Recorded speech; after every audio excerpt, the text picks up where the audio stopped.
Hello guys, காலை வணக்கம். Doctor சாம் பேச நல்லா இருக்கீங்களா? சிந்திக்கலாம் 69th டே. ஆஃப்கோர்ஸ் இந்த சிந்திக்கலாம் எபிசோட் வந்து நான் மெத்தட் ஃபார்மேட் மாறி நான் செஞ்சுக்கிட்டு இருக்கேன். கொஞ்சம் பொறுத்துக்குங்க காய்ஸ், ஏன்னா எது கரெக்டான ஃபார்மேட் வந்து நான் ஸ்டில் ட்ரை பண்ணிக்கிட்டு இருக்கேன். ஸோ கரெக்டான ஃபார்மேட் எனக்கு அமைஞ்சிட்டோன்னே நான் ஒரே ஃபார்மேட் வந்து நான் ஃபாலோ பண்ண ஆரம்பிச்சிடுவேன். ஆனால் இன்றைக்கி என்ன பற்றி பேசணுன்னா வந்து நேற்று ஒரு ஃப்ரெண்டு கூட நான் பேசிக்கிட்டு இருந்தேன். ஸோ அதை பற்றி பேசிக்கிட்டு இருக்கும்போது நான் ஒரு விஷயம் கற்றுக்கிட்டேன். ஸோ அதை வந்து உங்கள்ட்ட ஷேர் பண்ணலான்னு தோணுச்சு. ஏன்னா ரொம்ப உபயோகமாக இருக்கும், ரொம்ப யூஸ்ஃபுல்லாக இருக்கும்னு தோணுச்சு. ஸோ ஒரு ஃப்ரெண்டு கூட பேசிக்கிட்டு இருக்கும்போது ரிலேஷன்ஷிப் பற்றி பேசிக்கிட்டு இருந்தோம். ரிலேஷன்ஷிப், அதாவது நம்மளுக்கு ஒருத்தவங்களை பிடிச்சிருந்துச்சுன்னா, இப்போ நம்ம ஒருத்தவங்களை பார்க்குறோம்.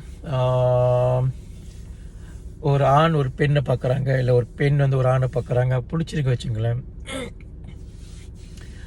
பிடிச்சிருச்சுன்னா பொதுவாக நம்ம என்ன பண்ணுறோன்னா வந்து பார்த்தோன்னே நம்மளுக்கு பிடிச்சோன்னே நம்ம என்ன பண்ணுவோன்னா வந்து நம்ம கமிட் பண்ணுவோம். அதாவது நம்ம சீரியஸாக இருப்போம், நம்ம ட்ரை பண்ணுவோம், இது எங்கே போகுதுன்னு பார்ப்போம். பொதுவாகவே இப்போ இன்றைக்கி உள்ள காலகட்டத்தில் பார்த்திங்கன்னா இந்த டிண்டர், ஸ்வைப், அப்புறம் பம்பிள் வந்துருச்சு, ஓமி வந்துருச்சு. இப்போ நீங்கள் டெலிகிராம் கூட போனீங்களா கூட லியோ மேட்ச்னு கூட ஒன்று இருக்குது. ஸோ இன்றைக்கி வந்து மேட்ச் மேக்கிங் வந்து ஒரு பார்ட்னர் தேடுனா கூட நீங்கள் வந்து அங்கே போய் ஸ்வைப் பண்ணிங்கன்னா உங்களுக்கு அந்த பொறுத்து இருந்துச்சுன்னா, உங்களுக்கு பிடிச்சிச்சுன்னா வந்து உங்களுக்கு ஒரு பார்ட்னர் அமையும். அதாவது எந்த மாதிரி பார்ட்னர் அமைகிறது வந்து நீங்கள் முடிவு பண்ணுறது தான். Whether it's going to be hookup, ஒரு ராத்திரிக்கு உள்ள பார்ட்னரா, இல்லை பிளாட்டோனிக் ரிலேஷன்ஷிப் சொல்லுவாங்க, ஃப்ரெண்ட்ஸ் வித் பெனிஃபிட் சொல்லுவாங்க, அப்புறம் இல்லை வந்து ஒரு லாங் டேர்ம் ரிலேஷன்ஷிப், அப்புறம் காதலா, அது முடிஞ்சு கல்யாணமானு சொல்லிட்டு இப்போ ப்ரிட்டி மச் நீங்கள் ஸ்வைப் பண்ணி வந்து அங்கே நீங்கள் உங்களுக்கு யார் பிடிச்சிருக்கோ, உங்களுக்கு அந்த அமைப்பு இருந்துச்சுன்னா உங்களுக்கு உங்கள் ஃப்யூச்சர் பார்ட்னர் அங்கே இருப்பாங்க. ஆனால் முக்கியமாக இப்போ என்னென்னா வந்து நம்ம என்ன யோசிச்சேன்னா, நான் என்ன ரியலைஸ் பண்ணேன் ஃப்ரெண்டு பேசிக்கிட்டு இருக்கும்போது, இப்போ ஒரு ரிலேஷன்ஷிப் போகும்போது ஈவன் நான் கூட அறியாமல் நான் வந்து அவங்கள்ட்ட பேசிக்கிட்டு இருக்கும்போது நான் என்ன சொன்னேன்னா வந்து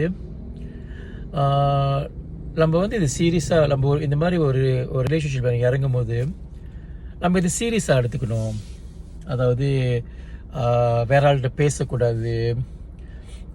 இப்போ நான் இப்போ ஒரு ஆம்பளைனா வந்து நான் வந்து இவங்கள்ட்ட பேசுகிறேன்னா வந்து வேறு பெண்மணிக்கிட்ட வந்து நான் வந்து இன்ட்ரெஸ்ட் காமிக்கக்கூடாது, வேற ஆள்கிட்ட பேசக்கூடாதுன்னு அந்த மாதிரி பொதுவாக நம்ம என்ன பண்ணோம், அந்த மாதிரி ஒரு ரூல்ஸ் போட்டுருவோம். நான் சொன்னேன் இந்த மாதிரி இருந்தால் நல்லது. ஏன்னா இப்படி நம்ம இருந்துமா, இப்போ நான் வந்து ஒருத்தவங்க எனக்கு பிடிச்சிருக்குன்னா வந்து நான் அவங்கள்ட்ட நான் ஃபோக்கஸ் பண்ணி அவங்க வந்து எனக்கு கரெக்டானவங்களா, இல்லை எனக்கு செட் ஆவாங்களா, இல்லை இது வந்து காதலில் போய் முடியுமா, இல்லை கல்யாணத்தில் போய் முடியுமான்னு சொல்லிட்டு அப்புறம் தான் வந்து நிர்ணயிக்க முடியும்னு சொல்லிட்டு நான் என் பாயிண்ட் ஆஃப் வியூ சொல்லிக்கிட்டு இருந்தேன். சரிங்களா? அவங்க வந்து பேசாமல் கேட்டுக்கிட்டே இருந்தாங்க. கேட்டுட்டு அவங்க சொன்னாங்க, அது ஏன் அப்படி இருக்கணும், அது ஏன் வந்து ஒரு ஃப்ரெண்ட்ஷிப்பில் ஆரம்பிக்கக்கூடாது, friendship with no expectation, with no boundaries. அதாவது இந்த ஃப்ரெண்ட்ஷிப்பில் வந்து நீங்கள் யார்கிட்ட வேணும் பேசலாம், நான் யார்கிட்ட வேணும் பேசலாம்.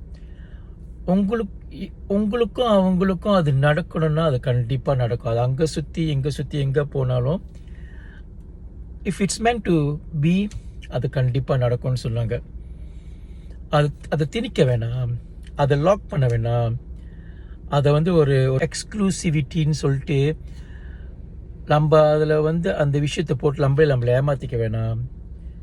அது வந்து ஒரு அழகான ஃப்ரெண்ட்ஷிப்பில் ஆரம்பித்து எந்த கமிட்மெண்ட்டும் இல்லாமல் காலப்போக்கத்தில் வந்து அது உண்மையில் வந்து அந்த ரிலேஷன்ஷிப் வந்து உங்களுக்கும் அவங்களுக்கும் அது நடக்கணும்னா அது கண்டிப்பாக நடக்கும்னு சொன்னாங்க.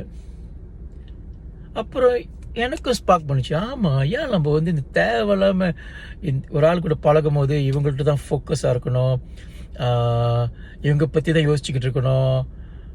அந்த ப்ராசஸில் நம்ம என்ன பண்ணுவோம்னா வந்து நம்ம அறியாமே வந்து நம்ம இவங்கள்ட்டே தான் பேசிக்கிட்டு இருக்கோம்ல, இவங்கள்ட்ட தான் பழகிறோம்ல, நம்ம அறியாமே வந்து அவங்களுக்கு என்னென்ன வேணுமோ, அவங்களுக்கு என்னென்ன பிடிக்குமோ அந்த மாதிரில மாற ஆரம்பிச்சிருவோம். அது தப்புன்னு சொல்லல காய்ஸ். கண்டிப்பாக உங்களுக்கு பிடிச்சவங்களுக்காக அவங்க பிடிச்ச மாதிரி நடந்துட்டு தப்பு இல்லை. ஆனால் அது வந்து ஒரு மெலிசான கோடு காய்ஸ். மெலிசான கோடு காய்ஸ். நீங்கள் வந்து அந்த பிடிச்ச மாதிரி நடந்துக்கும் போது உங்களை நீங்கள் இழக்கிறீங்கன்னா அதை பார்க்கணும். லேசாக ஒரு 10% 15% கொஞ்சம் இழக்கிறீங்கன்னா பிரச்சனை இல்லை. சில பேர் வந்து அவங்களே மாற்றிக்குவாங்க. அவங்க நார்மலாக எப்படி வாழ்கிறாங்களோ அந்த மாதிரி அவங்களால வாழ முடியாது. ஒரு கட்டம் வந்தோடனே 2 வருஷம் 3 வருஷம் போனோடனே அப்புறம் எனக்கு செட் ஆகலை, நான் பிரிஞ்சு போனோம், இது நம்மளுக்கு செட் ஆகாதுன்னு சொல்லிட்டு நீ எனக்கு செட் ஆகணும்னு சொல்லுவாங்க. விச் எனக்கு என்ன ஃபீல் பண்ணுதுன்னா வந்து அது தப்பான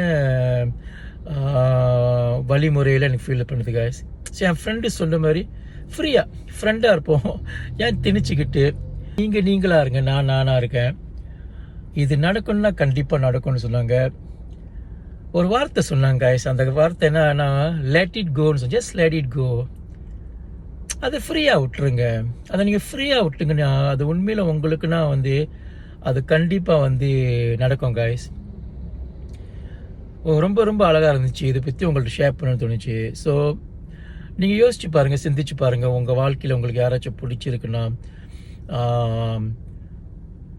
அவங்கள பிடிச்சி வைக்காதீங்க, சரிங்களா? ஃப்ரீயாக விட்டுருங்க, பிரச்சனையே இல்லை, ஃப்ரீயாக விட்டுருங்க. இந்த உலகத்தில் 8.4 பில்லியன் பீப்புள் இருக்காங்க காய்ஸ், ஓகேங்களா? கொஞ்சம் கஷ்டமாக தான் இருக்கும். ஆனால் உங்கள் சந்தோஷம் உங்களுக்கு மொதல் முக்கியம். உங்களுக்கு எதுக்கு சந்தோஷம் கொடுக்குதோ உங்கள் மனசாட்சிக்கு விரோதமாக நீங்கள் வந்து நடந்துக்கூடாது. அது ரொம்ப முக்கியமான விஷயம். அது ப்ராக்டிஸ் பண்ணுங்கள். உங்களை பார்த்துக்குங்க. உங்களுக்கு நீங்கள் யார் மேலே அன்பு வைக்கிறீங்களோ நீங்கள் எப்படியோ அதே மாதிரி நடந்துக்குங்க. அவங்க உங்களுக்குன்னா உங்களுக்கு தான் செட் ஆவாங்கன்னா கண்டிப்பாக அவங்க உங்க கூட சேருவாங்க கைஸ். ஸோ ஃப்ரீயாக விடுங்க, ஜஸ்ட் லெட் இட் கோ. வேற என்ன, அவ்வளோதான் கைஸ். இன்னைக்கு இதை உங்களுக்கு ஷேர் பண்ணணும்னு தோணுச்சு. சந்தோஷமா இருங்க கைஸ். இன்பமே சொல்க, எல்லோரும் வாழ்க, எண்ணம் போல் வாழ்க்கை, எண்ணம் போல் வாழ்க்கை. நீங்கள் நல்லா இருக்கணும், உங்கள் குடும்பம் நல்லா இருக்கணும் சொல்லி signing off doctor Sam. Piece.